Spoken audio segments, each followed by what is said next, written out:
So, ladies and gentlemen, we come to the final, yes, the final practice session of this 2024 Formula One season. We started out in Bahrain, we have travelled around the world. We're 282 miles away for the finale, and it's the Yas Marina Circuit in Abu Dhabi, the track that has hosted more season finales than any other circuit in the history of Formula One. And if the teams aren't practiced enough by now, well, they've got another 60 minutes to put things right ahead of the race tomorrow.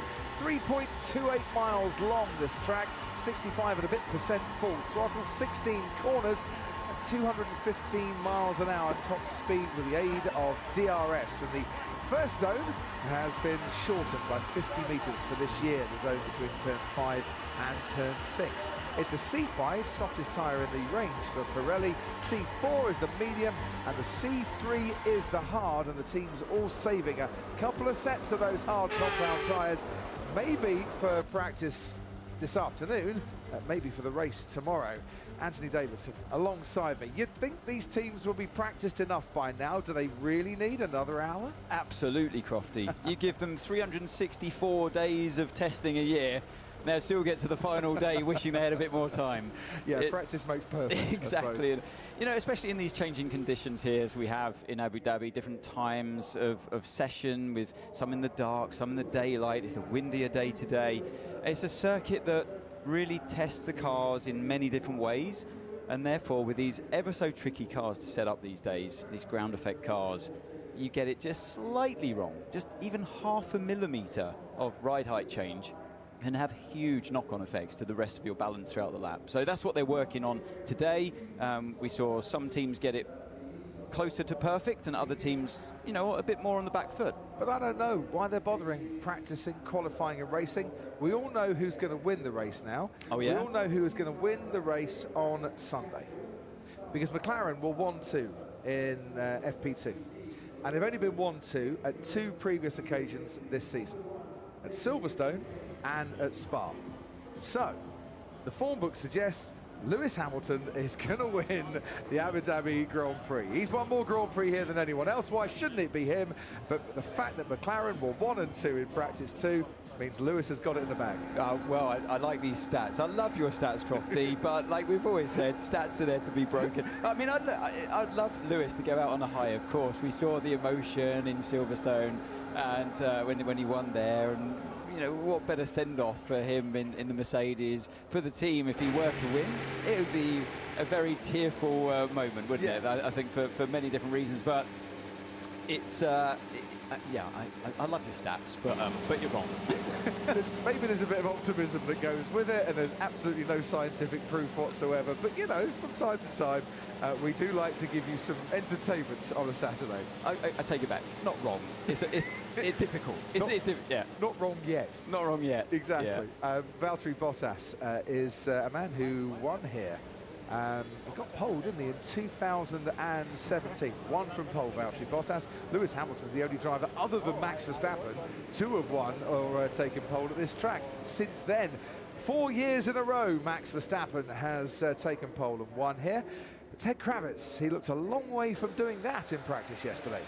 Hello, Crofty. Hello, Anthony. Hello, everybody from the pit lane. Yes, indeed, he did. And that, my friend, Mr. Croft, is one of the 7 stories that I have for you on this final Saturday of the season. 7, like the 7 states of the United Arab Emirates, I have 7 stories for you. Wow. 7 stories before Christmas. And it's because of alliteration. I quite like that. Let's start with the first one, shall we? As we see the Red Bull gaggle at the back of the garage. And it's, have they sorted out their car again? And why do they keep coming to the racetrack with a car that won't turn into corners? That's story number 1. It's more of a question. 2, Lewis Hamilton. Will he be able to fix his qualifying little problems, should we call them that, Crofty? One last time before he leaves Mercedes for Ferrari. 3, what about Ferrari? Were their engines turned down yesterday? Will they turn them up? How quick will they be? 4, can McLaren maintain their advantage from yesterday? 5, Oscar Piastri out-qualifying Lando Norris for the first time for a while. I think that might be on the cards. Watch out for that. 6 is just Sergio Perez. Question mark. And 7 of 7 stories in the one of the 7 United Arab Emirates here in Abu Dhabi is actually about the new boy. We have a driver who's debuting on his on the last race of the season, and that's Australia's Jack Doohan, of course, son of the famous motorcycle world champion Mick. And it's whether Jack Doohan can get out of Q1 and into Q2, which would be somewhat of an achievement himself, given that he himself said yesterday he's building up to this weekend slowly but carefully. There you go, there's my 7 stories on a final Saturday session here in... Oscar. Go on. Yeah, it's good. Oscar Piastri out-qualified Lando here last year. He's only done that 4 times since, and not since Azerbaijan. If Jack Doohan gets pole today, Ted, does that make him the front Jack man? Excellent work, and that particular pun will be carrying on throughout the 2025 season. I enjoy working on that one. I feel like we need a tumbleweed jingle or something to play in when with your What we don't want nonsense. is him to qualify 20th and last and be the rear Jack man. That wouldn't be right on his debut. But it's the first time on a Saturday Jack Doohan has gone into practice for an Alpine team that have improved their car performance more than any other team during the course of this season by 6.5 tenths of a second compared to the best, which was Red Bull right at the start. But look, they just lost a little bit of ground. McLaren have improved by 3 tenths of a second. This is lap time, and that's why they're on the verge of the Constructors' Championship. Ferrari started ahead of McLaren in terms of car performance. They are 21 points behind going into this last race of the season. So all in green as lap time gain compared to Red Bull, who started the season in Bahrain, of course, with the dominant car. It really was the dominant car. They had a 1-2. It's almost unimaginable now, isn't it, to think of a Red Bull in race trim having a 1-2 at the end of this Grand Prix. Now I've said it'll probably happen again, but it just goes to show, and that graphic beautifully illustrates how a lot of the other teams, including teams like Alpine, have caught Red Bull by, well, what was it, 6 tenths? 6 tenths of a second. Incredible. That, and it goes to show, it's something that we always felt, wasn't it, Crofty, with this new set of regulations, or still called new set of regulations since 2022. It's quite confined what they could do, quite restrictive with what they could do. Great engineers like Adrian Newey, designers, saying it's a bit restrictive, and I feel like we can't really think outside of the box with these regs, and therefore in time the convergence of teams is going to come sooner than later. And I'm actually surprised it has taken as long as it has, probably because of cost cap for one, and also wind tunnel sliding scale time as well. Do you think Red Bull have suffered because of that sliding scale and restrictions because they were champions in wind tunnel development time? I think from the beginning of this year, perhaps, but I think as they're getting closer and closer to the peak of what you can do with this set of regulations, I think it's the reason we're seeing such close racing now is because of this convergence and such tight restriction what they can do with the car. Yeah. But with Red Bull, I feel like they could be throwing all the money in the world at this right now. They're reaching the peak of what these cars can do. And Max Verstappen saying quite early on this season that they've kind of gone down the wrong path in terms of the philosophy of this car. Let's see if it's any different when we get to 2025. Just to let you know, we still have all 20 on boards for you.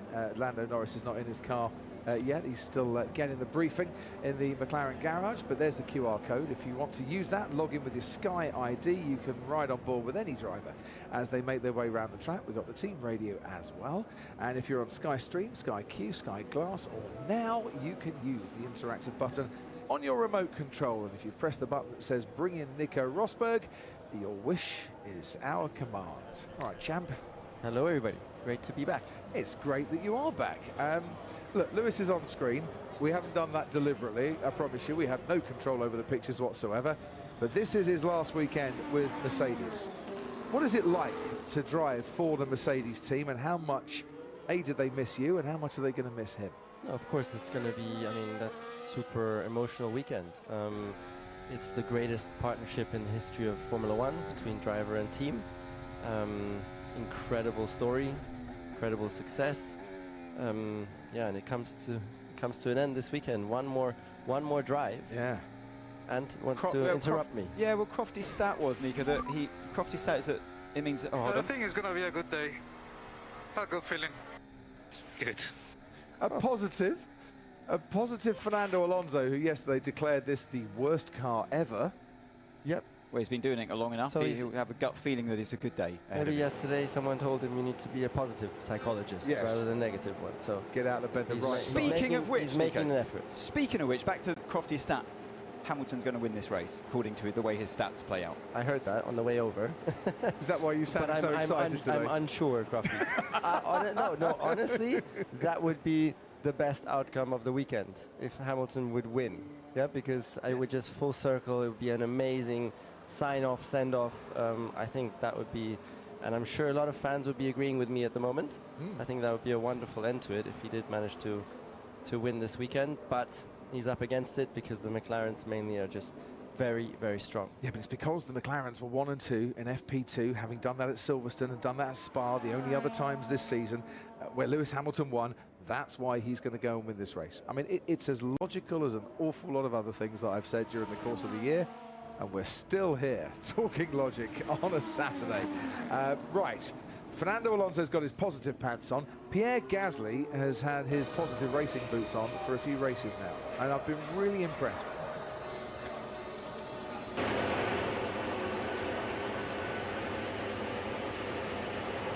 Pierre Gasly driving On there. I mean, suddenly they've put so much performance onto the car for the first time in a long, long time, because they've just been struggling all along. And then suddenly Pierre Gasly also massively outperforming Esteban Ocon, which is the reason why they've taken him out of the car also this weekend. So yeah, I mean that has been a really great story to follow now towards the end of the season. 5th, didn't finish in Vegas, 3rd in Brazil, points 10th in Mexico, and qualifying in the top 10 in 2 of those 4 races as well. It's been really good to see. And this track has served Pierre Gasly well in the past. He's got one of his better races in his Formula One career, Pierre Gasly, when he finished 5th here in 2021. Tell you what, Ant, take us through this lap. He's on the soft tyres already. Yeah, here we go on the exit of turn 1. It's important to stay within track limits there. You can still run out too wide. Then it's flat out through turn 2, turn 3. Easy on a brand new set of soft tyres. I was speaking to Isaac Hadjar, actually, who drove the Red Bull yesterday. Said these cars are ridiculously quick, particularly around a track like this where you have lots of medium speed corners like this one in turn 5. You see the drivers running right out wide, and it's pretty rough on the exit of turn 5 now. They've widened the circuit. It allows the drivers to run out even further and putting the car over that heavy curb. Braking down into turn 6. DRS reattaches through turn. Oh, he's got a bit of brake smoke through the on the right front wheel, sort of right front brake there, just picked up. So heavy on the brakes into turn 6, and good exit out of 7. Straight line it, the braking into turn 9. It's not a heavy brake into Austin. You just breeze on the brake pedal, take one apex, let it run out a bit wide, and then halfway meet the apex of the final bit. It's a strange corner, 6 degrees of banking. Then this double right-hander before straightening the car up into turn 12, the hotel section, as the fans have a great view there from the hotel balconies. And under that bridge, and then through turn 14 we go, close to the barrier on the exit, and then flat out through penultimate corner. Turn 15, another corner where they've widened the entry, but on the exit, you've got to keep it within those white lines. We saw a few cars dancing with it yesterday and going over the limits, but it's a 26.0 for Gasly, still a few seconds away from where the times were that of yesterday. Did you find this session representative, Nico, when you were driving in Formula One? Was it one that you kind of just, you're out there doing a bit of preparation, but conditions change so much for later, you don't take too much into consideration? No, so as a reminder, I mean, let's just watch Gasly here. He's going to go wide on the exit. He missed the apex, went wide on the exit, and there you just don't go there, because you can see it's just way too bumpy. Yep. So you have to lift off a little bit off the throttle. You just lose a lot of time like that. Because there you lose a bit of time on the exit, but the speed is less than for the whole straight. So on board you can just see how you're losing lap time throughout the whole straight all the way to the next corner. So that's something that he will want to avoid next time round. And the question was? About this session. Oh, yeah. No. Jack doing rally style around the final corner, but he's still 4/10 up on his teammate. No, session is very important because it's still representative towards the end of the session. Just as a reminder, now it's hot out there, and qualifying, especially towards the end of qualifying, it gets very cool. And therefore, it's quite a difference. But over the years, you know the difference from this session to qualifying. And in my time, it used to be 2 steps on the front bar, and you'd add a little bit of front wing. Okay. So it was you know the difference. and that meant that you could still learn a whole lot in this session, also in terms of setup. It is just Alpine out there at the moment, though. We're 10 minutes just over into this session, and Jack Doohan with a 0.4 of a second better lap than his teammate Pierre Gasly on the soft tyre.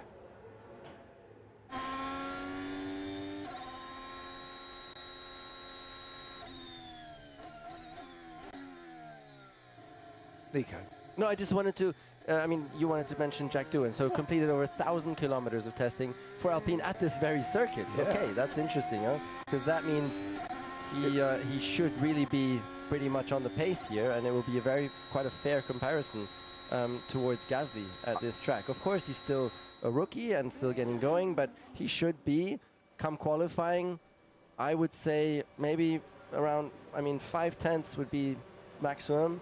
I think 3 to 4 tenths, that would be the right place for him to be in order to impress on his first qualifying. I heard him talking after practice yesterday, where he said that yesterday was all about just dialing himself in, taking it slowly, bit by bit, and being steady and not crashing, and then come back to the track Saturday and to start pushing himself just that little bit more. It seemed a very sensible approach to what is an important weekend for him. I like his approach. I think he's methodical in how he applies himself. He's not one of these drivers that goes beyond the limits and then brings it back by crashing the car left, right, centre. He does seem to be, and he said it in his own words, that I'm just going to take my time to build myself up this weekend. Try to give yourself the least pressure possible, although you're keen to perform, and all eyes are on you. But it's great that he knows this track. Yes, it's been in the TPC car, the testing of previous cars. So it's a 2-year-old car that he's been doing that testing work in, and you're on the Academy tyres as well, so tyres that fall apart, but they're made for filming, they're made to fall apart after a couple of laps, so a bit of a difference, but it's close enough that, well, put it this way, much closer than an F2 car is to what the car he's sitting in now is. So yeah, it's already impressed by what he's done on that first lap. Obviously we don't know fuel loads, but they were both on the representative tyres of the brand new soft tyre. So yeah, so far I think he's taken it in the right approach. Meanwhile, Lance Stroll, pointless since the Hungarian Grand Prix in July, which is a 10-race streak and the worst run of his career, is now on the track, along with Valtteri Bottas, the only driver on the grid to be pointless since the summer break. Yeah, what a terrible run Aston Martin has had also. They made this one huge jump when they recruited aerodynamicists from Red Bull, and kind of copied the Red Bull car over the winter. And then they made that huge jump forward, and that, if I'm not mistaken, was at the beginning of last year. But you can see that apart from that copying of the Red Bull, their aerodynamics team as such isn't quite at the highest level yet, because then once they had that new concept, they then struggled again to kind of develop that. So they still have some way to go. And of course, Adrian Newey coming in. He's when is he allowed to really start working officially? March. In March. And do you think he's already a tiny bit involved, or I couldn't possibly comment, because you want to stay diplomatic? Well, I don't know, but if he was, then Red Bull would probably get very upset if they heard about that, and Aston Martin would probably get upset if that got out. But I actually don't know the answer, and the official date is March time. He's not meant to start. From what I've seen, usually you would have behind closed doors conversations going on. That's how things have gone in the past.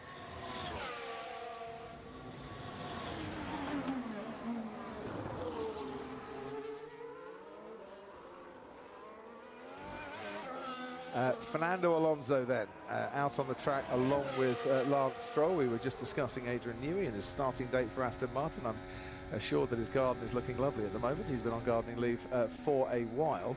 Is he the silver bullet? Is he the magic ingredient, Anthony? Or does it take more than just Adrian Newey? I think it takes more than just Adrian Newey. It really does, because, well, you look at some drivers in top teams through the seasons that cars Adrian Newey and great engineers and designers have made wouldn't have won world championships if it wasn't for the ultimate driver there to keep it sailing along. So that proves that it is a combination of not just driver and engineers, but the whole team. It is a team sport. And again, Adrian Newey would be nowhere if the pit stop crew were pathetic and kept dropping wheels and the wheel guns going flying. And speaking of flying, Alonso dodging the bird. Dodging the bird. Yeah. Look, playing with fire there. That bird. That can be dangerous, huh? If you hit that bird, if that bird comes into your visor at 220 mile an hour, it's literally seriously dangerous. And we've never seen it happen, and we hope to never see it happen. But yeah, he did well to just shift his position out of the way. That's why he lost so much time in the middle sector, Fernando Alonso. I'd completely take your point, and aero's important, but if your vehicle dynamics aren't any good, the chassis is not any good, you can bolt whatever you want on there, it's still not going to work. And I think the problem with Aston Martin is I think there's been a disconnect between various departments at Silverstone, and there's not a cohesion working across all of the engineering departments, and that's kind of what needs putting right. This is the Constructors' Championship battle between McLaren and Ferrari, and you see how McLaren have pulled it back, the gap, and then strengthened their grip on the trophy. 21 points is the difference. Ferrari haven't won it since 2008. McLaren haven't won it since 1998, which is a long, long time ago. But Ted Kravitz assures me he was working in Formula One then.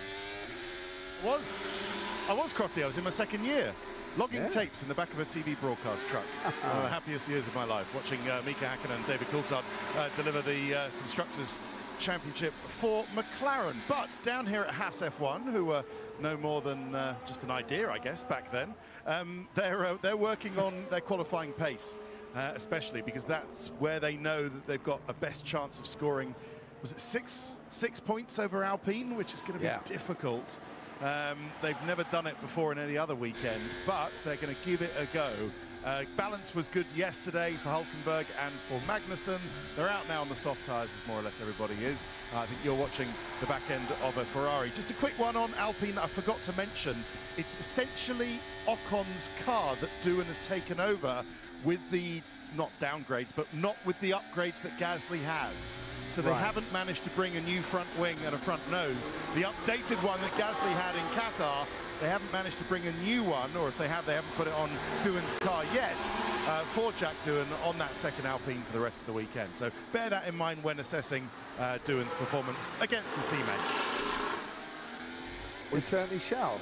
Charles Leclerc is the Ferrari in question, and making his way on the second straightaway towards turn 9, which is a much better end to that straight than we used to have with another chicane. Kevin Magnussen has gone fastest in the first sector. Nico Hülkenberg, third fastest yesterday in second practice. He's never been that high up in second practice. And remember, 226 Grand Prix starts. He's never been that high up in a race finish either. Is this the weekend? Unbelievable that Nico Hülkenberg has never been on the podium. No. He was the biggest talent coming up in Formula 3, Formula 2, and showed glimpses of absolute genius in Formula 1, but somehow never lived up to that expectation. Apart from, again, this year, where he really seems to be so special out there, maximizing the car all the time. Really, in qualifying, you would say he's one of the best qualifiers, from the whole grid this year. It's just amazing to watch. Of course, there's still question marks on his race, pace and craft sometimes, but even there this year he's done well. Has he ever had the car? I know he's led Grand Prix on a couple of occasions, but has he ever had the car that his talent in the junior formula deserved, or has he been one of those unlucky drivers where he's kind of been in the right team at the wrong time? No, if you show that you are one of the best, you will get to the lucky car. And he just he never really showed it. Plus his social. Remove this sticker on my inside my cockpit, please. Yeah, okay, copy. I'm not sure where that sticker is, but I think it says Kimi Antonelli. Very good. Just a couple of days early. Yeah. So Nico Hülkenberg, he was not the best socially, social intelligence, working on the team bosses to get yourself in the right position, because he burned some bridges there early in his career. That was one thing that he could have done better. And the other thing is that, just sometimes he had these phases where he just wasn't good enough, like Daniel Ricciardo beating him in Renault fair and square, Absolutely. And look at where Daniel Ricciardo is. It turns out he wasn't the very best either. So, is that the sticker? Every dream needs a team that Lewis wants removing, or is there another sticker in the cockpit that he would rather get rid of? We'll see if that one does go. I think every dream needs a team. I like that. Nothing wrong with that, you know? I can't see any other stickers, Anne. I wondered if he meant on the headrest side. Sometimes they put just in the same colour as the rest of the car, but the car's painted, of course. Very lightweight paint that they use to keep the cars as light as possible. But sometimes if you've got things on the headrest, they can cover it up with some stickers. I wondered if first of all it was that, but I don't know. We will find out, I'm sure. Every dream needs a team. I would have preferred reading like every team needs a hero or something, because we're kind of celebrating Lewis here. Yeah. Rather than every dream needs a team. I think what they're saying is Lewis had the dream and then he found the team and they came together as one and there was unity there, and you can't win anything without the team. But I'm not a racing driver. I'm trying to be diplomatic here. You had a dream once and your team gave you that dream too. Yes, sure. No, I just think it's kind of about Lewis this weekend. But anyways, yeah, I understand the team point of view. It is about Lewis this weekend. Every team needs a dream driver. Exactly. Dream driver. Excellent. That would have been better, yeah. Exactly, exactly. Quick, make some new stickers. Someone hand Lewis a Sharpie. You can just write it in at the end. By the way, the first of two very special features coming up before qualifying today with Martin Brundle and Lewis Hamilton, and some marvellous cars at a very, very good track. Watch out. We rather enjoyed the 6 minutes that we saw of that this morning in the production office, and we hope that you do too. Max Verstappen's come out in the medium tyre straight away, indicative of they had a bad day yesterday and they've got some race pace that they need to make sure they've got, Anthony, so forget the soft tyres for the time being. Yeah, perhaps. It looks like that yesterday, didn't it? And Max was complaining all day long about the front not gripping, the car having understeer, and they worked and worked on it, but still he couldn't find a good balance. And it is a circuit that you need a certain amount of understeer. You need to be protecting the rear tyres for when you get into this sector here, the final sector. You need the rear tyres to be alive. They're big, wide tyres on these cars these days. And if you start sliding them around too much in this sector because of a car balance that's too aggressive, too much on the nose, as they say, and you leave the rear to be sliding around, the temperatures spike, you lose the grip, it turns a bit oily, the rubber kind of turns a bit oily, and you feel the car moving around too much. That's what Lando Norris experienced around the final corner. Not so for Max, but that's why Lando is 3/10 away on Magnussen's time at the moment. He made quite the pig's ear of the final corner. It's a Haas 1 and 3 currently. Here's Sergio Perez, who's gone fastest in the middle sector, only by a few hundredths faster than his teammate. He ends up those 6/10 off the pace, down in 6th place. Yeah, and I think you mentioned on the soft tyre as well, but so there's definitely at least 4 or 5 tenths of difference between the two tyres alone. And what's Perez been up to in turn 1?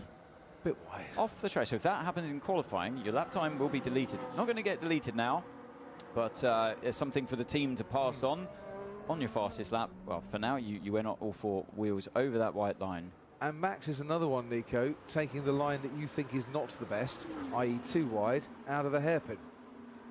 Depends, though. Sometimes it can be a really a matter of centimeters, where you can find a line across a curb that can work, and if you just miss it, suddenly you hit a different bump and that doesn't work, you know, and that looked pretty clean there. So perhaps Max did find a little bit of a different area on that curb, and that does work.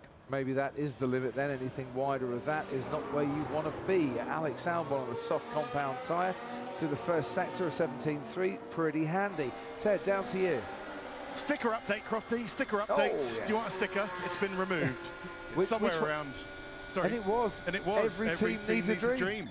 Yeah, because it was placed at the bulkhead, just beyond the steering wheel lights, the top of the steering wheel. Now the Mercedes doesn't have a windscreen anymore. When they changed that front bulkhead so that they don't actually have a sort of Perspex windscreen anymore.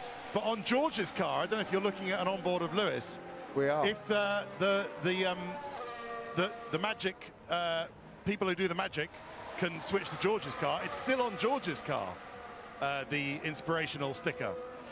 Oh. But I can absolutely understand that it might be distracting for Lewis, because it is bang 100% in the eye line of when he's going from outside track to steering wheel and dash display. So I can totally understand how he found it pretty distracting. But seemingly it's the George... location, not the sentiment Oh yeah, that definitely. he's complaining about. Yeah, no, he wouldn't get on the radio and saying, actually, I don't agree. team get it off. No, but George seems to have no problem. Maybe they should change George's to every action that happens needs somebody to get angry about it if it's Max Verstappen or something like that. You wouldn't put Give that it on the your dashboard. Max, George. Give it your yes, Max. you can see the sticker on there now. There you go. Although, of course, they did pose together for a GPDA photo last night, which I'm sure a body language expert would love to get stuck into the amount of arms and legs that were acting as barriers between the two. But at least they were there together, smiling, Nico, which I'm sure when we come back in March, they'll be doing again. This is George and Max. Uh-huh. Yes, that is extremely fun to watch. But believe me, it's not fun when you're one of them. I mean, it's extreme and intense and wow, because everybody gets involved and it just gets so heated, and you know the amount of times they have to speak with their press officers. What do you say? What not to say? This and that. The family gets involved. The team bosses start fighting. So the question is then, Nico, if it were you, what happened to George in Qatar? Would you prefer to deal with it one-to-one away from the media, or do what George did and speak to Ted in the pen and get your thoughts out there for all the world to know? It really depends, but the media is a tool that you can use very, very strongly. Something that Lewis, for example, mastered back in my time. He was very good with speaking to you guys. Well, so are you. Yeah, but he, in the heat of the moment, he was just smarter or just better, saying the better He plants things. You little know? seeds from time Yeah, to just time. because it's so hard. Something happens on track, you haven't even seen it on TV, and you go straight in front of the microphone. Yeah. It's so hard to say the best possible thing. And it can really backfire big time, and you can get it really wrong with whatever you're saying. But at the same time, you have an opportunity here to use the power of the media, the power of the opinion of the world, you know, yeah. I'm not sure what's going on. Car feels okay. Just very slow. And he is the slowest so far, George Russell. Is that what 2016 was all about for you? That you became a bit more like the George Russell who's spoken out against Max Verstappen because you felt you needed to be that person against the Lewis Hamilton at that time who was dominating? Sure, it was part of it. Yeah, I knew that I had to stand my ground more and be smarter with the media. Yes, so I tried to make progress. Still wasn't at Lewis's level, but tried to make progress there, and it certainly played. Everything plays a role. It's all. Everything comes together. Yeah, and this is now George really trying to step up to Max and fight him. Use the media. Interesting to watch, and I think it's great, you know, really, because we haven't seen any other driver stand up to Max in that way. True. And so far, you know, or I mean, except Lewis maybe, perhaps, but yeah, apart from that. So I think it's good. And different to like Lando, who generally comes out and then starts praising Max again after a couple of days, you know. So here's George being much more forceful, which is good to see. It's what we didn't want to hear, basically, from Lando after Austria, wasn't it? And it felt like he kind of got back in line with what Max had been saying to him, and then, oh, actually, you know, yeah, thinking about it, it was more my fault, and you're right, yeah, I'll race a bit cleaner next time. But it's like, no, we wanted to see him stick up for himself, because he was quite hard straight away, like you said, Nico, straight after that race, he was quite hard in his comments, saying how, you know, I lost respect and blah, blah, blah. That was the car offline, or online. Yeah, we saw that. Yeah, I think, so I didn't know which Red Bull it was. It was Perez. You should know better. Working as a team, know better not to place your car on the racing line. Carlos Sainz, that looks a bit smoky. Yeah, that's not good, is it? No, Surely it is not. That's not good for the Constructors' Championship. They've already got a 10-place grid penalty, of course, Ferrari, with the battery change at Charles Leclerc's car. First time he's had to take an extra element from his power unit allocation this season. Sainz is still on the track. He's made his way now to turn 9. And he has gone very, very slowly in the middle sector. He's behind Lewis Hamilton currently on the track. Lewis has led him past. And obviously can't quite see Carlos Sainz from where I'm sat at the moment, but we'll see him in a minute, because he'll come around the final corner and we'll get an indication of whether that Ferrari is still smoking. That didn't look like brakes. There he is, but we want to see the back of the car, to be honest, because the worry was all coming from the rear. He's still got drive and makes his way towards the final corner now, and he's coming into the pits. So whatever Ferrari saw was enough to get him into the pits. And Ted, I don't know if you're down there. Yeah, let me know what you're thinking. Right now, I don't really have any major thoughts. I don't really know why the pace is so bad. What was the main balance limitation on that lap then? Well, nothing major, mate. It's, yeah, I mean, everything feels reasonably normal. It's just all slow. We'll get back to George Russell in a moment. Ted, I don't know if you are down anywhere near Ferrari at the moment, Yep. but oh yeah, can we get the Ted Kravitz sniffer vision back on again? Yet again, I'm not bringing anything to mind because there wasn't anything. Sainz came in, did a bit of a pull away. Well, he did a pull away from the garage, from the box. No smoke out the back, no scent of anything down here. Mechanics didn't seem to be too concerned, neither did the engineers. And on his way he goes again. He would normally box after doing that, so I'll keep across it. And then, yeah, picking up the comments of George Russell, he's struggling to understand. Well, it's a horrible position to be in, isn't it, Nico, when the car feels good and the lap times aren't there, because you've got nowhere to work. And how do you improve lap time when the car actually feels decent under him? He said it feels okay, it feels normal, but yeah, slow. Oh, hold on, we'll turn you back on. There we go, sorry, I left you there. I have a feeling that with these cars, sometimes some mysterious things are going on, and suddenly one car comes to life and that driver has an amazing run for a couple of races, and then if you happen to be, because it's also, I think no part can be engineered into exactly the same way. There's always going to be a couple of millimeters difference here and there, or flexibility difference, and so I think no car is ever going to be exactly the same out there, and these aerodynamics, especially under the car, are so extremely sensitive to millimeters of change. Yeah, that's true. So I really think there's these hidden unknown differences from time to time, and perhaps that's something that's catching out George so far this weekend. On behalf of all those listening that might machine parts for a Formula One car, we're not suggesting there's 2 millimeters difference to most of your parts. That's quite a lot, to be fair. We're dealing with micro measurements. I think this is a better lap, though. What you're saying. Yeah, better, but only 9th, mate. I will agree with you, Crofty, there. I said the wrong thing. That won't happen often. So, well, I've never known it before. Anyways, in the very details, and then especially also on flex, you know, there can be in flex. Because that's also fundamental. The amount the parts are flexing.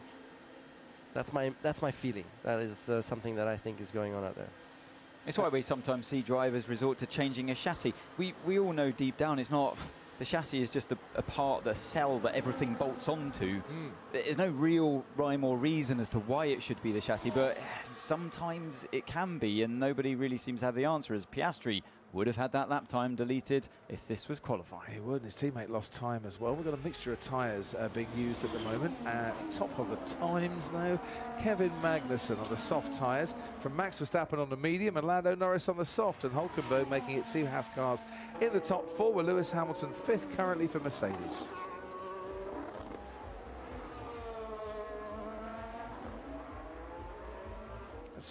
It's a fairly decent time, that, by Max Verstappen, 1:24.7 on the medium tyre.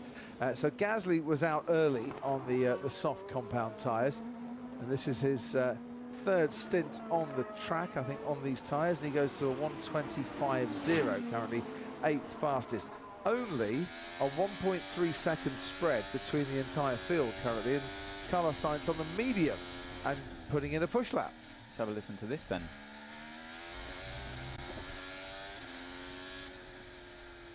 Sounds fine, goes fine to go P2. Second. Yeah. How bizarre. I mean, we sometimes see this, don't we, on when the car first exits the garage. They might have, the oil level could be, too little bit too much, but you don't see that very often nowadays. It was a thing of, say, 2-3 years ago at least. And very odd, very odd. There was a lot of smoke as well, but they seem happy and the car still got pace in it. They've got the sensors and the data and the engineers on the case, so We'll assume all is correct. And on the medium tyre as well, like Verstappen. So, yeah, but you look at those Hasses, and they're still up there. P1, P6. For what it's worth at the moment, I'm sure, you know, they're not going to be in that exact position come qualifying Q3, but I'm expecting them to be in Q3 with the speed they've had so far this weekend in all 3 practice sessions. Kevin Magnussen has a pole position for Haas, of course. It came at the Sao Paulo Grand Prix. He didn't get to start the Grand Prix on P1 because we had the sprint race in between where he lost a bit of ground. Wouldn't it be lovely in his last race in Formula One for Kevin Magnussen to grab a pole tonight? I'm getting carried away with myself, but it would be lovely. You're looking at me like it's never going to happen. So Magnussen on pole with a Hamilton win. That's what you're going for. Okay. Well, that's what we're suggesting. Yes. I think Doohan had just finished his lap, and he's a second off of Magnussen's time. And yeah, so half a second. It's like that half a second you're talking about, Nico, to Gasly. No, I would correct that thanks to Ted's piece of information, because Gasly has different front wing on the car, different bits there. And with the progress that Alpine has been doing, who knows how much. Wow, and we see, is that smoke again? It must just be this time. It could be oil. It must just be the car touching, though, on the rear of the floor. Very strange. Because let's have a look. Hopefully the cameras stay with it here. Is it doing on this straight?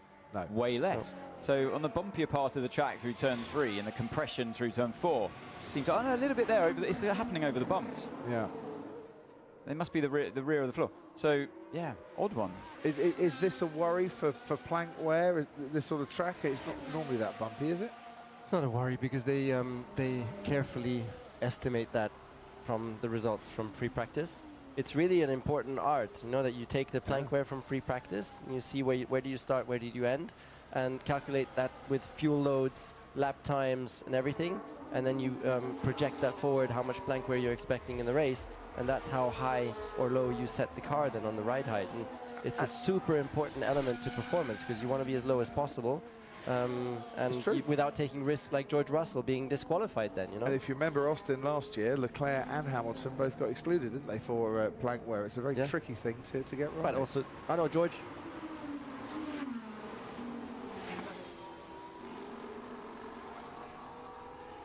The mysteries of Carlos Sainz may be explained by the car touching over the bumps and a bit of dust coming off the plank. The mysteries of Max Verstappen, studied by one of the new static cameras, and I think they've actually put more static cameras in to the circuit to monitor track limits, which they nearly had to do again there as he struggled to bring the car to a stop down at turn 5. You see that oversteer, so that's what I was talking about before, that the track is just so much hotter, and that that really just puts that element of more oversteer into the car, and also it's more peaky, so if you go a little bit over the limit you get this big slide suddenly, because then you get the tires way too hot, and that's just more exacerbated, it's more extreme in these conditions. And there you just saw Max have that, and he had to bail out of the lap completely, because once you get that in that way, you lose like half a second there in such a scenario. It's when you have to be smart as a driver, isn't it, Nico, knowing that when it gets darker, cooler later on, that you've got to think about the balance you have now, especially in the slow speed corners, and work out, have a feeling of can we change this with just the front flap, because that's all you're allowed to change during qualifying. Can I dial out the feeling of this car in the slow speed if I've got slight over rotation now? It's part of the skill set of a driver, I believe. Yeah, totally, and it's very, very hard to get that right, because if you don't set your car up properly, you're not going to be able to go fast. It's crucial that you get that setting right, and that is a big challenge, especially with these changing conditions here. Beyond the front flap, you can play a little bit with pressures also. You can like drop the front pressures ever so slightly, and then that changes the balance again. But apart from that, and then you have the settings in the car also. They're very, very powerful. You have brake balance, migration of the brake, you have differential, engine brake. Those settings are extremely powerful, which you can also use then to influence the balance. Any kind of sliding in that final sector as well. We look at Colapinto. He had a slide, for example, out of turn 12. Saw the rear, it's very subtle, but he slid the rear with a little bit of excess wheel spin.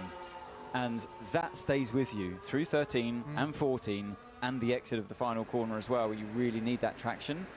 And it's just keeping it right on the edge, right on that threshold, particularly when on new tyres in that final sector. So that's one thing for everyone when you tune into qualifying later on, one thing to be watching out for. 12 months ago, Franco Colapinto made his F2 debut here, and now he's racing in Formula One.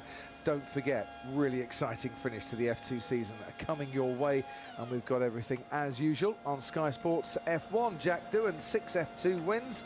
He's been away from that for a while and studying life from the Alpine garage. This weekend he gets to drive, and currently he's on a 1:25.5. Magnussen with a 1:24.4 with the fastest time, which kind of roundabout where George Russell was for the fastest time in FP3 last year. However, 19 minutes to go here.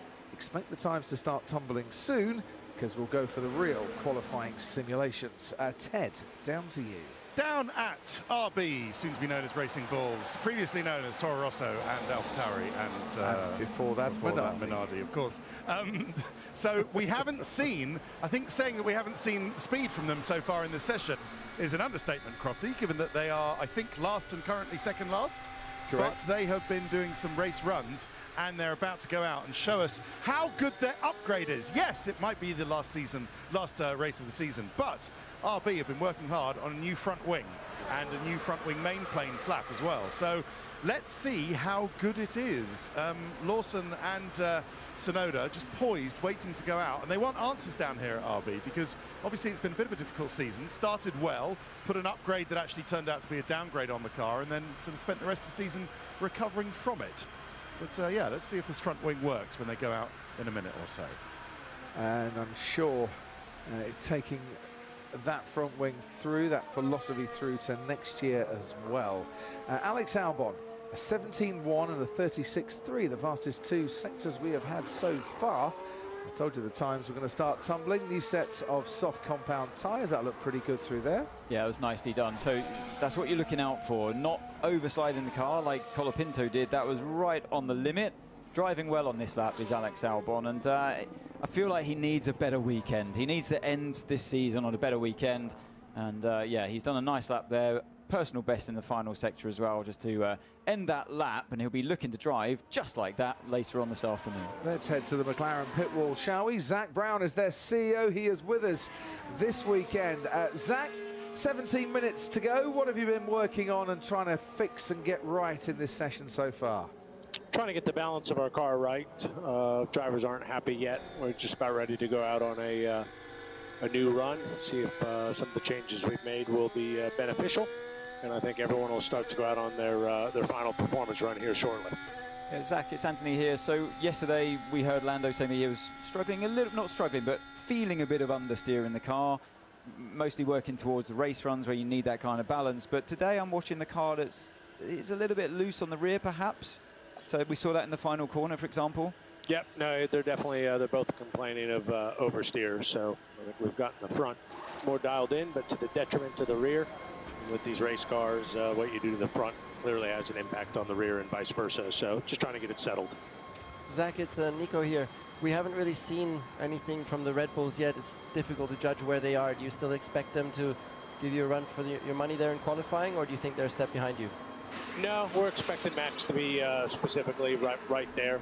He always is. So yeah, they didn't look great yesterday, but he set his time, I think, on mediums. So we're expecting it to be a Ferrari, McLaren, Max, and I would think Mercedes will be in the ball game too. So kind of business as usual. Well, I allow myself one more side topic. Bernie Ecclestone has put all his classic cars up for sale. You love the old F1 cars. Have you got a bid in, and on which car is it? I'm not sure I can afford his prices, but if I had to pick one out of his collection, I think that Niki Lauda fan car would be pretty cool. And you got the bid out or not? Nope, not yet. I'm going to see if I can catch him on a soft day. You're playing poker with him. Yeah.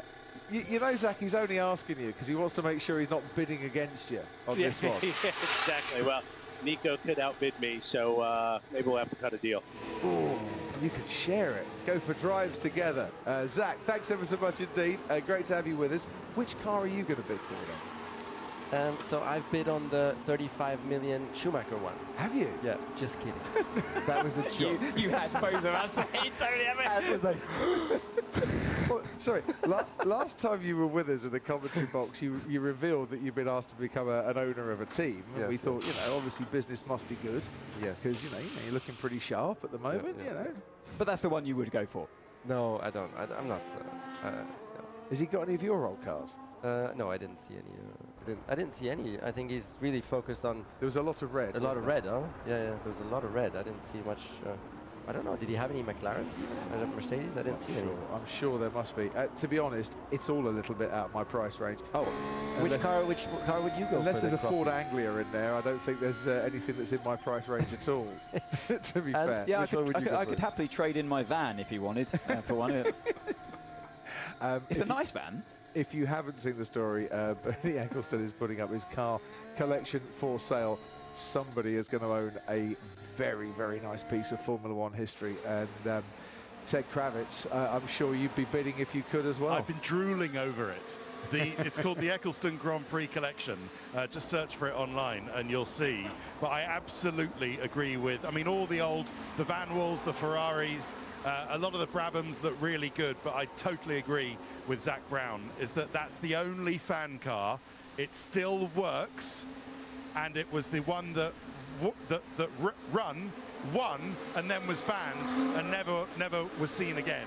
And the fan still works, and it still has the dial, because Niki Lauda always said that there's the most important instrumentation in the cockpit was the gauge that told you when the fan was broken, because then you knew you wouldn't have the downforce going through the corner. That's the only thing you needed to know when the fan wasn't working. It wasn't sucking the car to the ground. That you needed to know that when you were tipping it into a corner. But yeah, Zach is right. That is a piece of history, the Brabham fan car. If I had 300 million thousand quid or whatever it is, I'd buy that. I'd bid for that one. Sell a kidney, he'll be fine. George Russell on the track. Nico, take us through this lap. Yeah, great to see the action unfolding now and them ramping up their pace. George now trying to beat Albon there. Missed the apex a little bit there. Let's see his run. So he's avoided the curb on the outside there. He thinks it's better to avoid that bumpiness and gives you better traction. Piastri in the same time has started his lap and is 1/10 up on George, so he's looking a bit stronger there than George so far. Let's see his braking into this. This is like massive braking. Hit the apex there. You need to stay tight on the exit so you get a good run through that second part, which is quite bumpy, curb on the inside and bumpy on the exit. And it's so important to get a good run out because this speed carries on down this very, very long straight again. And now here it's just a very light, deep braking. And so hard this corner to get it right. Like you're braking deep, trying to hug the inside, stay on the inside, then back on the power, slowly feeding in that throttle. And now with overheating rear tires, as Ant was saying, into this slower section here, and it's just about keeping the car as clean as possible and carrying the speed through these corners and using the maximum amount of road. You see him going all the way to the wall. Here this corner is flat, if I'm not mistaken, easy flat. Then last corner you get massive oversteer because the rear is so hot and you use the maximum amount of track, and he's 3/10 up on Williams, which I don't think looks too impressive at this point in time. But that was better, that exit from George Russell, than it was yesterday. Piastri now puts 6/10 between himself and George Russell. Don't forget, Oscar Piastri out-qualified Lando Norris here last year, and he's only done that 4 times since, and not at all since Azerbaijan. But he has gone well on that particular lap. Lando Norris through the first sector has matched his teammate. Kevin Magnussen is just about 0.3 of a second down on Oscar Piastri through the first 2 sectors. Pierre Gasly has gone 4th fastest, and there's less than 0.04 of a second between himself and his teammate Jack Doohan. Nico Hülkenberg has aced the middle sector on his latest lap as Magnussen makes his way out of the final corner and goes 3rd fastest ahead of Albon, Gasly and Doohan. Here comes Lando Norris setting personal bests on this lap, but not overall best time. He goes 2nd fastest. It's McLaren 1 and 2 as it was in FP2 yesterday. Here comes Nico Hülkenberg to try and split the McLarens. He can't, but he does go ahead of his teammate and just behind George Russell. That would do Haas very nicely, but there are others to come. The Ferraris, Hamilton, Verstappen as well as Zhou Guanyu, 10th fastest. Here is Max Verstappen making his way round the final couple of corners. The man who's been on pole, of course, for the last 4 years here at the Yas Marina Circuit. Max Verstappen, 3rd fastest, reduces the deficits to Oscar Piastri to 0.4 of a second. And flying and squirreling his way out of the final corner, here's Valtteri Bottas, goes into the top 10. So, yeah, it seems as more and more time goes on, those Hasses they're up there. They seem to be right in the mix. What can Yuki Tsunoda do? A little bit of understeer. Mid-corner crept in there. Didn't look great to end the lap, but a decent lap, nevertheless, elsewhere to go faster than Albon. 4th time here at Yas Marina. He's been in the top 10 on 2 of his previous 3 occasions. Hamilton did a 17.1 through the first sector. That's less than 1/10 of a second off the pace, or the best time we've had so far. So talk us through the rest of this, Hans. Yeah, so he's got a good exit there, hasn't he, out of turn 7, as Leclerc, you can see on the right-hand side at the bottom of the screen, a personal best. Now, Hamilton's got a few cars in the way here. My brakes are not working, it's not accident biting. It's like they're glazed or something. Okay, copy that. Yeah, so Verstappen not feeling like he's got that bite that he wants from the brakes. We heard the same message from Russell yesterday, didn't we? I think it was during FP1. Now Hamilton tackles turn 12 a bit wide there. Yeah, I agree with that, Nico. A little bit too wide, wider than he would have wanted. And that would have compromised, obviously, turn 13. But sends it into the final corner. Feel the balance under you. The car starts to slide momentarily at the rear halfway through, but not a perfect lap by Lewis to go P7 behind the Hasses. Meanwhile, Carlos Sainz goes quickest through the middle sector. Here come the Ferraris because Charles Leclerc is on a lap as well, but not as fast as his teammates. About 0.3 down on Sainz so far. Round the final corner comes Leclerc, only 8th fastest, and about 0.7 off the pace, drops down behind Lewis Hamilton. Here comes Carlos Sainz, though. The 2 Hasses pits just before him, so they won't get in his way. Round the final corner, Carlos Sainz, whose best qualifying here is 4th on the grid, goes 4th fastest now. 2022, he was 4th on the grid here. And Sergio Perez, 14th and a second off the pace. Nico. Yeah, I think it's great to finally see a little bit where the pace is at for everybody. It's a first proper representation. McLaren's still looking super strong, a little bit in the league of their own. And then behind that, it starts to get very tight because I think Lewis on his lap lost at least 2-3 tenths, so he's up there with Verstappen and Sainz. The Hasses are trying to ruin the game there for everybody else a little bit. They're trying to creep into that top 4 team area. If you were Alpine at the moment, would you be getting just a little bit concerned that once again Haas are showing very good single lap pace, and in that fight for the Constructors' Championship 6th place, look very handily poised here? I mean, obviously, yeah, the only thing you can say, clutching at straws here for on Alpine's behalf, that they were one of the early runners, and the circuit will certainly be getting quicker and quicker with all of these new tyres getting used. So there, we watch Fernando Alonso now in the Aston Martin. What can he do as he opens the lap? 1:23.4. We are nowhere. And he needs more than that, doesn't he? Of course, Leclerc, Ferrari need more than that if they're to get this 1-2 is what they need for the Constructors' Championship. But it looks, at this stage at least, more and more impossible. He's starting 19th at the moment. At the moment, yeah, I was going to say. If this was qualifying. Because he's got that battery penalty that he carries, that 10th-place grid drop. So riding on board with Alonso now. You hear the car touching under us, and on the visor cam, brilliant visor cam. So he's going to pinch the corner here. So Fernando, by the way, he has the jagged mini windscreen on his cockpit, which looks like he's trying to keep pigeons from landing on it. You kind of had a jagged one on your Mercedes. Does it make a huge amount of difference? It makes a massive difference. Does it's so powerful. And it's quite random that sometimes you just suddenly get a massive lift on your helmet. And it really feels like it's pulling your helmet off your head. And you have that what is it called? Belt chin strap, under your chin, yeah? And literally it's pulling your head off. And then it's very important that you start working on a little bit of a windscreen there and cut it in a specific shape to stop that. Yeah. But yet the 2 Mercedes running without it now. Yeah, it can be cockpit design itself can influence what that if you need the screen or not. And we're watching Piastri, so he's bettered his middle sector, at least on that lap. But yeah, so it goes to show that the lap he had put in earlier on, yeah, it wasn't absolutely perfect, and he's sitting top of the pile. The tyres are not good enough for 2 push laps where you can improve. But interesting that, but usually you often see the drivers manage to get the first sector to go personal best when they have a second go at it. But he's done the middle sector, so it really proves that there's more time to find in the middle sector, basically. I suppose, but the middle sector is pretty much 1 hairpin and 2 straights, isn't it? It's an important part, though, with turn 6, 7. It's such an influential part of your lap time. Is where Norris is right now, and I think carry on watching, Crofty. We're going to be doing a Skypad pre-qualifying hit on there to use turn 6 and 7 as an example. It's almost like we planned this chat. You know what? I might have to do a side-by-side of Piastri through those corners, see how he gained time on himself. Just an idea. My brain weirdly thinks like this.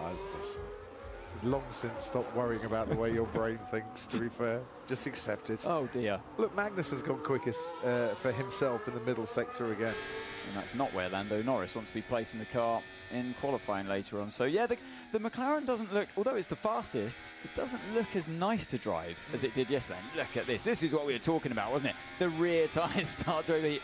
And my only concern for Haas, yes, they've got lap time in their car, but have they geared it up too much to qualifying? That one lap, look at that again. You can't have a balance like this through the race. You're going to go backwards. That's going back to the Haas of old a little bit, yeah. Isn't it? But they've got, I suppose, nothing to lose on this. They've got to try and find a way to overhaul that 6-point advantage that Alpine have got. So throw it all into qualifying, knowing, Nico, yes, you can overtake here, but often track position is what you need here. Yep. Let's just quickly look at Lando. Whoa, big snap again on the rear. They're going off track. And that's the end of your lap. You just lose so much time. Well, anyway, obviously, it will be lap time deleted. I thought they were going to show us the repeat of this part here. So yep, 13 and yeah, well. Same thing, big snap on the rear again. So for him at the moment, he's set up his car too aggressively, so it's just too much oversteer. And however, that's going to come towards him this evening. So perhaps he'll be thinking, okay, actually, yeah, for now it's too oversteering, but I'll leave it like that because the track's going to come towards me for this evening. That could be his thinking, but difficult because you just, difficult one to get it right. It's still a bit of a gamble, isn't it? Yeah. It's that risk you take going into qualifying. I love how pointy the car is, but yeah, it's one of those. I know what you meant, by the way, how when he people watching in the hotel section would have thought, no, he just understeered off the track. I know what you mean, because when you feel the rear isn't happy, you can't commit to turning into the corner anymore. I think I actually saw a correction on the steering wheel. Okay. I think I saw, maybe I'm mistaken, but... Have a little think about that as you walk back to the paddock. Thank you very much. Thank you. We've loved having you with us. So I turned your microphone off. And I got no pleasure in doing that, Nico. He's now leaving the commentary box. Taking the chocolate with him as well. Shocking. Absolutely shocking. He would have done it to us, you know. That's Anthony's dinner. Less than 2 minutes to go. Hamilton is on a better lap here in both of the first and middle sectors for himself, and he's only just outside the time he needs to challenge Oscar Piastri. But this, where the tyres are screaming for mercy, is where you want to have performance life, and there won't be an awful lot of grip for Lewis Hamilton or for anyone through that final sector on what is a second run in terms of a qualifying push. Wow. Hamilton goes third fastest, though. Finds something right at the end of this session, and within 0.4 of a second of Oscar Piastri. I did not expect that. I know we saw it at the time, and it wasn't Lewis's best lap he's driven here this weekend so far. There was more in the car, and he's been, he's rapid yesterday. But to go faster for the whole lap, three sectors, personal best, really impressive. And actually, I'd say that bodes very well for the race, because it shows that you've got longevity in those tyres. But like in contradiction to what Nico was saying, though, in absolute contrast, maybe they've got a bit too much understeer in their car. Couldn't get it right for the first lap. It will serve you well in race pace, but when it gets cooler later, it's your enemy. I've told you he's winning the race. I don't know why you doubted me. Now you think he might have a chance. It's starting to go well. I mean, I'll happily accept I'm wrong, Crofty, on this. I'll happily accept it. You'll spend all winter thinking about your error. It's McLaren 1 and 2. Oscar Piastri, twice he's won sprint qualifying. 5 times he's been on the front row for a Grand Prix. He's never got a pole position in Formula One yet. This man has, of course, but not when his car drifts wide like that and over the curbs once again. He's another victim, like Norris was, of the car seeming to have a bit of understeer as you turn into front sliding, and then out of nowhere the rear snaps on you mid-corner. It's a horrible balance to have. So yeah, I'm seeing lots of cars that have potential basically to have a nicer balance, and I like this circuit for that fact that many medium speed corners and high speed corners, you have to have such a different requirement from the car there compared to where we're coming into now as we watch Stroll attack the tighter part of the track in Sector 3, where you need mechanically the car to have the grip on the rear, and you really want to be able to lean on the rear of the car every time you turn the car in and then accelerate through the corner to the exit. So both Lance Stroll and Fernando Alonso are on qualifying laps to end this session. Stroll moves to go 17th fastest, Fernando Alonso only 15th fastest, and that rather indicates another qualifying struggle for Aston Martin coming their way. They were both their best laps, but I would say once again, there's 1.3 seconds separating fastest Oscar Piastri down to slowest Franco Colapinto, which around a track that is 3.2 miles long is a very, very tight and congested battle to get out of Q1 and to get into Q3. And just to prove it is still a test session, you got the Flovis paint on the rear wing of the McLaren, so they're still trying stuff here, maybe for future development, maybe for further correlation to what the wind tunnel would suggest that the wing should be doing. But for this particular track, interesting that they're still trying things like that in FP3, which goes to show this session does have real relevance. It certainly does. 99 days to go until the start of next season, and ladies and gentlemen, we have finished practice for this season. There was a grin on your face when I said that. Yeah, just you have to talk about next year already. Well, we start the pre-season test, or the post-season test ahead of the pre-season on Tuesday. Nothing stands still. You going to be there? I was thinking about it, but someone had already booked my flight home, sadly. It's look, it's an important test, although I'm sure there are a few drivers thinking, I'd rather just take a little bit of time off, if that's okay. Lewis Hamilton, he won't be there for Ferrari. No, exactly. There was discussions were held, I believe, but I think Lewis is doing the right thing in doing it. I say behind the scenes at Fiorano, but there are going to be a lot of fans watching on. Absolutely. So it's there's another bird avoidance. He's still got sponsor duties for Mercedes. Has to go over to Kuala Lumpur for their fuel sponsor, and he's got quite a bit to do before he finishes his time with the Silver Arrows. Not a huge amount of difference between Hülkenberg and Magnussen, 1/1000th of a second. Worth pointing out as well that Jack Doohan just a couple of hundredths behind his teammate Pierre Gasly. Certainly looks like Haas are best of the rest, best of the top teams, with all due respect, and even ahead of Leclerc in this particular session. But Leclerc, I don't think that was the cleanest of runs, cleanest of laps by him. But if anyone needs the perfect lap coming up in qualifying later, it's Leclerc, because he carries that penalty, of course. So the 10 places for the change of that battery. So let's just have a look on board with Lando Norris. 9,500 revs I think he got up to before he let it go. Pretty nice. Finds the Mercedes going very slowly in his way. That was George Russell, I think. It was. Yeah, that was George, and just taking it easy through turn one. Lando just driving straight off the track, but it's different drivers have different approaches after they've done their start, and there's no delta to be sticking to in a practice session like this. That happened in qualifying, however. Then you stick into that delta. So that's one thing to watch out for later on, especially in Q1 when all the cars are out there. It's going to be a busy track. particularly in that final sector. That's something for you to be watching out for, We Crofty. will be spot on for it, trust me. Let's just have a little look once again at the George Russell Lando Norris moment. It might get noted by race control. George was on the racing line. I don't think anything will happen at a practice session. I don't think anything will happen. I'm not saying there. anything will happen. I'm just saying it might get noted by race control. He might have Lando and Max walking up to him going, talk about driving slowly on the racing line. Little pincer movements from them both. But it wasn't Lando that ended up as the fastest driver in that session. The honour of being quickest in the final practice session of the season goes to Oscar Piastri. The gap between himself and Lando Norris was 0.2 of a second, just under. Lewis Hamilton was 3rd fastest, and Max Verstappen 4th fastest. Let's give you the 1, 2, 3, and the times for all 20 drivers as well.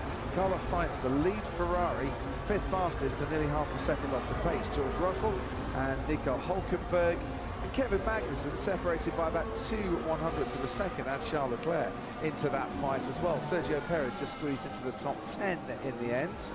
And it's close, all the way down to Franco Colapinto in 20th place.